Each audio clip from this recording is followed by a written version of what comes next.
देव नदी माँ गंगा की उत्पत्ति की कहानी। माँ गंगा की उत्पत्ति की कहानी बहुत रोचक और प्रेरणादायी है। यह बात उस समय की है जब श्री हरि विष्णु ने देव माता अदिति के पुत्र के रूप में अपना वामन अवतार लिया था।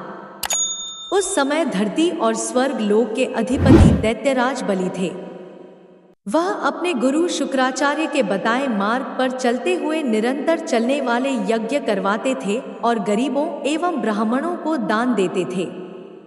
उन्हें अपने दानवीर होने का अहंकार था। उनके राज्यकाल में देवताओं के लिए बुरा समय चल रहा था। उनके राज्य में असुरों को उनकी सुरक्षा प्रदान थी, जिससे आम जन को कष्ट भी भोगने पड़ रहे थे। तब प्रभु ने इस समस्या को हल करने हेतु वामन अवतार लिया।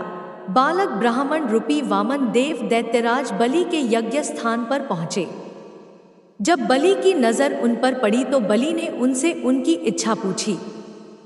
यह सुन वामन देव ने कहा, राजन, आपकी बहुत प्रशंसा सुनी है। आप दानवीर हैं। मुझे केवल उतनी भूमि चाहिए जितनी भूमि मेरे 3 पग कदम में नप जाए।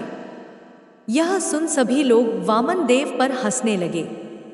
महाराज बलि भी अहंकार में आकर हंस पड़े। फिर हाथ जोड़कर वामन देव से और भी कुछ मांगने का आग्रह किया, परंतु वामन देव 3 पग भूमि पर अड़े रहे। ब्राह्मण बालक से महाराज बलि ने कहा, दान के लिए आश्वस्त कर, मैं पीछे नहीं हटूंगा, आखिर मैं दानवीर हूं। ऐसा तो आपने भी कहा है भगवान। मैं आपको आपकी नापी हुई 3 पग भूमि दान करने का संकल्प लेता हूं। जैसे ही राजा ने संकल्प लिया वैसे ही वामन देव ने विराट रूप धरा। लोग भयभीत होकर इधर उधर भागने लगे। वामन देव ने एक पग में धरती और दूसरे पग में आकाश को नाप दिया और फिर तीसरे पग के लिए अपने पैर उठाए और बाली की ओर देखा। तभी बलि ने हाथ जोड़कर अपने घुटनों पर बैठकर कहा, हे प्रभु, तीसरे पग में आप मुझे नाप लें और मुझ पर भी स्वामित्व स्थापित कर ले। यह रहा मेरा मस्तक आपकी सेवा में, आप मेरे मस्तक पर पग धरे। जब प्रभु आकाश को नाप रहे थे तभी उनके पैर का अंगूठा ब्रह्मांड में टकराया और वहीं से दिव्य जल बहने लगा, जिससे प्रभु श्री हरि के चरण कमल धुले। वो दिव्य जल की धारा जैसे ही प्रभु के चरण धोकर नीचे की ओर गिरा, तभी ब्रह्मा जी ने उस जल की धारा को अपने कमंडल में धारण कर लिया और यही जल धारा ब्रह्मा जी की पुत्री गंगा कहलाई।